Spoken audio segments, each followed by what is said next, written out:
नमस्कार। स्वागत है आपका अपने YouTube चैनल विजन स्टडी में। दोस्तों, आज हम टेस्ट ऑफ डिजिबिलिटी विभाषा का जांच को देखेंगे। देखिए, बड़ी बड़ी संख्या को बिना भाग दिए हुए हम कैसे पता लगाएंगे वो संख्या 2 से 3 से 4 से किससे विभक्त है। इसके लिए कुछ नियम बनाए गए हैं, उसी नियम को पढ़ेंगे और देखेंगे, समझने का प्रयास करेंगे। तो जैसे अब एक संख्या दे दिया गया है और उसको जांचने के लिए बोल दिया गया ये संख्या 2 से पूर्णतः विभक्त है या नहीं, तो हम पहले उसको 2 से 4 से सबसे विभक्त करेंगे, तब पता लगाएंगे ये विभक्त है या नहीं। उससे बढ़िया है इसका जो नियम बनाया गया है उस नियम को ही हम जान लेते हैं, तो बिना भाग दिए हुए ही हम उसकी वो संख्या किस संख्या से विभक्त है या नहीं इसकी जांच हो जाएगी। देखिए, इसके लिए नियम है 2 से विभक्तता का नियम। जिस संख्या का इकाई अंक कौन सा हुआ, जैसे ये संख्या हो गया, देखिए 3 4 5 6 इस तरह से, अगर 10 9 इस तरह से अगर संख्या है तो इकाई दहाई इधर से होता है, ठीक है, दायां से बायां की ओर होता है। इधर से हम गिनती शुरू करते हैं इकाई दहाई, ठीक है, ना कि इधर से। तो इकाई दहाई तिहाई इस तरह से होता है, ठीक है। तो कहता है जिस संख्या का इकाई अंक 0 2 9 2 4 6 8 इत्यादि हो, वह संख्या 2 से पूर्णतः विभक्त होगी। जैसे 20, देखिए ये 20 जो है इसका इकाई अंक 0 है और यहाँ नियम के अनुसार 0 है, इसलिए यह पूरी संख्या 20 बिना भाग दिए ही हम कह सकते हैं 2 से विभक्त है, ठीक है। 240 368 इस तरह से हम, देखिए इतना बड़ा संख्या को अब हम 3 से भाग दे 4 से भाग दे, उससे बढ़िया हम जान गए कि ये संख्या 2 से विभक्त होगी ही, चाहे ये 3 से हो या 4 से हो, उससे मतलब नहीं है, लेकिन 2 से ये संख्या जरूर विभक्त होगी, ठीक है। इस तरह से अब तीसरा 3 से विभाषा का नियम है दिए गए संख्या के अंकों का योग 3 से विभक्त होगा तो पूर्ण संख्या 3 से विभक्त होगा, ठीक है। एग्जाम्पल में देखते हैं, जैसे अब एक ले लेते हैं, ठीक है, 243, ठीक है, 864 918 इस तरह से एक संख्या कुछ भी ले लिए, ठीक है। अब इसके जो नियम है उस नियम हिसाब से हम जांच करते हैं ये नियम, ये जो संख्या है ये संख्या किससे विभक्त है, 3 से विभक्त है या नहीं, ठीक है। रेड पेन ले लेते हैं और बढ़िया रहेगा, ठीक है। 3 4 3 7 2 9 9 3 से विभक्त है, इसलिए यह पूरी संख्या 3 से विभक्त होगी, ठीक है। 8 4 12 6 18 18 भी 3 से विभक्त है, इसलिए यह पूरा संख्या बिना भाग दिए हुए ही हम कह सकते हैं पूरा संख्या 3 से विभक्त होगी। 9 उसके बाद 9 18 18 भी 3 से विभक्त है, इसलिए पूरी संख्या 3 से विभक्त होगी। अब जैसे 4 के लिए 4 का व्यवस्था का नियम है किसी संख्या का दहाई अंक तक 4 से विभक्त होगा तो पूर्ण संख्या 4 से विभक्त होगा। दहाई अंक मतलब इकाई दहाई इस तरह से, ठीक है। तो एग्जांपल ले लेते हैं, एग्जांपल है कुछ भी ले लेते हैं, देखते हैं बाद में। अब देखिए इसका जांच करते हैं, क्या दहाई अंक तक 4 से विभक्त होना चाहिए। इकाई दहाई 40 जो है, हम इतना पूरी संख्या को नहीं देखेंगे, हम सिर्फ दहाई अंक को देखेंगे और दहाई अंक 4 से विभक्त है, 40 4 से विभक्त है, इसलिए यह पूरी संख्या 4 से विभक्त होगी। 24 4 से विभक्त है, इसलिए यह पूरी संख्या 4 से विभक्त होगी। 28 भी 4 से विभक्त है तो पूरी संख्या 4 से विभक्त होगी, ठीक है। बहुत से आसान से नियम है। 5 के लिए जिस संख्या के इकाई स्थान पर 0 या 5 हो वह तो पूर्ण संख्या 5 से विभक्त होगी।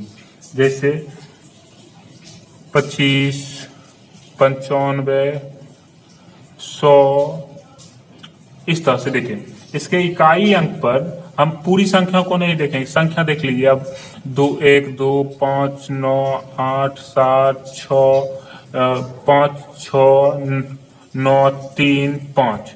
अब इतना बड़ी संख्या को हम पूरी संख्या में हम भाग नहीं देंगे, सिर्फ हम इकाई अंक को देख रहे हैं। 5 है और ये संख्या मतलब 5 के विभाज्यता का नियम का अनुसरण कर रहा है, इसलिए यह पूरी संख्या 5 से विभक्त होगी। ठीक है, पूरी संख्या को हम भाग नहीं देंगे, फिर भी हम बता सकते हैं यह पूरी संख्या 5 से विभक्त होगी।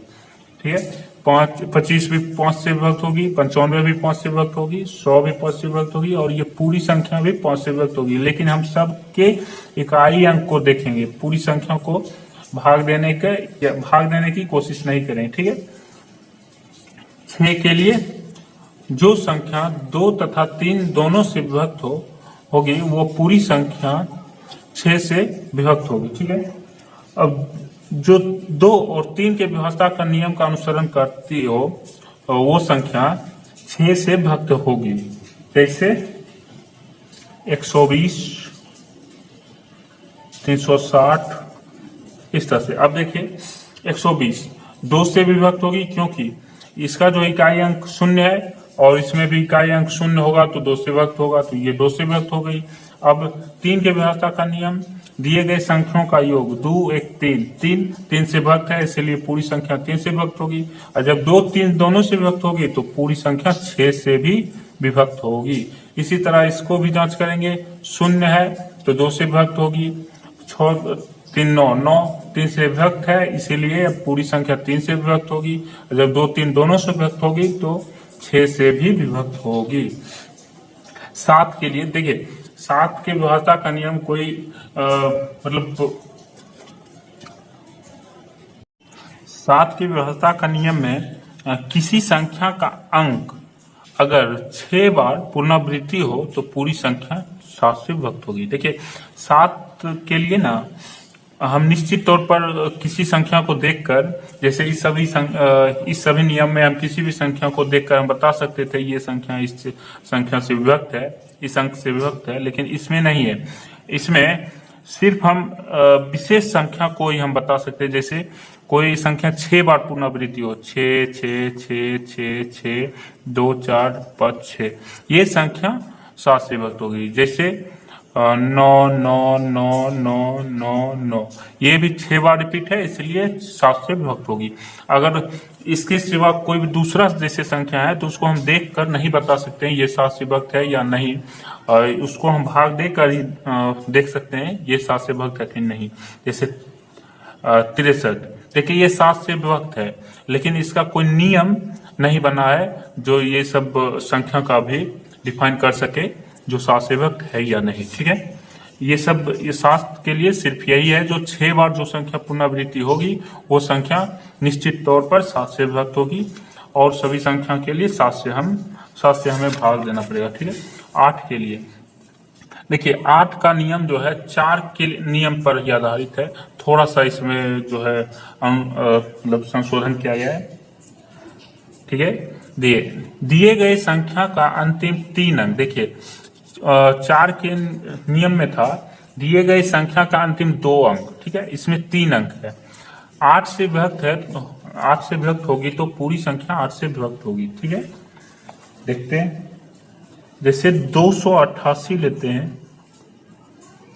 528 624 इस तरह से संख्या है। तो देखिए हमको पूरी संख्या, अब देखिए इसके आगे हम कुछ भी लगा दे, 4 3 कुछ भी, उससे फर्क नहीं पड़ता है। 3 अंक को हमको देखना है, उसमें हम 4 वाला में 2 अंक को देख रहे थे, इसमें हम 3 अंक को देखेंगे। ठीक है, ये 3 अंक अगर जो 8 से विभक्त है तो पूरी संख्या 8 से विभक्त होगी। ठीक है, अब 9 के लिए 3 में था दिए गए संख्याओं का योग अगर 3 से विभक्त है तो पूरी संख्या 3 से विभक्त होगी। इसमें उसी प्रकार है, दिए गए संख्या के अंकों का योग, अंक ये हुआ, ठीक है, अंक ये हुआ, पूरी अंक मिलकर संख्या का निर्माण करते हैं। ठीक है, तो अंकों का योग 9 से विभक्त है तो पूरी संख्या 9 से विभक्त होगी। ठीक है, जैसे 918, देखिए ये 3 में भी एग्जाम्पल में था, तो 828 1269 इस तरह से कोई संख्या लिए अब इस सबको हम देखते हैं। 9 9 18, 18 9 से विभक्त है तो पूरी संख्या 9 से विभक्त होगी। 8 2 10, 8 18, 18 भी 9 से विभक्त है तो पूरी संख्या 9 से विभक्त होगी। 9 6 15, 15 2 17, 1 18, 18 9 से विभक्त है तो पूरी संख्या 9 से विभक्त होगी। 10 के लिए बहुत सिंपल है नियम, जिस संख्या का इकाई अंक 0 है वह संख्या 10 से पूर्णतः विभक्त होगी। जैसे कुछ भी संख्या आगे रहेगा, इकाई अंक हमको देखना है। 3 2 3 4 12 25 कुछ भी हो, इसके अंक का अगर जो 0 आ गया तो पूरी संख्या 10 से विभक्त होगी। अगर 0 को हटा देंगे तो संख्या 10 से विभक्त नहीं होगी। ठीक है, 3 1 4 2 0। ठीक है, अब 11 के लिए देखिए, 11 का नियम जो है ये सभी नियम से थोड़ा हटके है। जैसे देखिए, पहले इसका एग्जांपल ले लेते हैं। देखिए,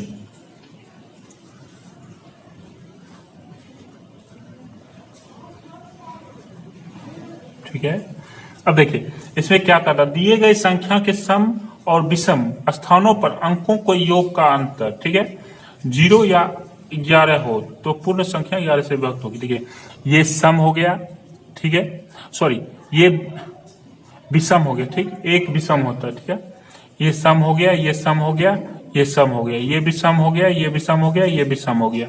ये इस दोनों को हमको जोड़ना है। ठीक है, इसको फिर जोड़ना है, इसको जोड़ना है और इसको जोड़ना है। देखिए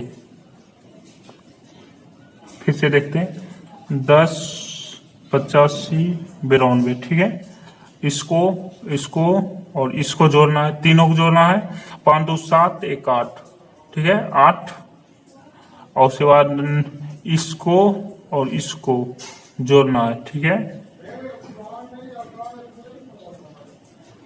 क्या हो रहा है, सॉरी इसको जोड़ना है और इसको जोड़ना है। ठीक है, 9 8 17 1 18। ठीक है, उसके बाद 5 2 7, इसका अंतर 18 और -7, इसका अंतर 11 हो गया, इसलिए यह पूरी संख्या 11 से विभक्त होगी। ठीक है, अब दूसरा एग्जांपल लेते हैं।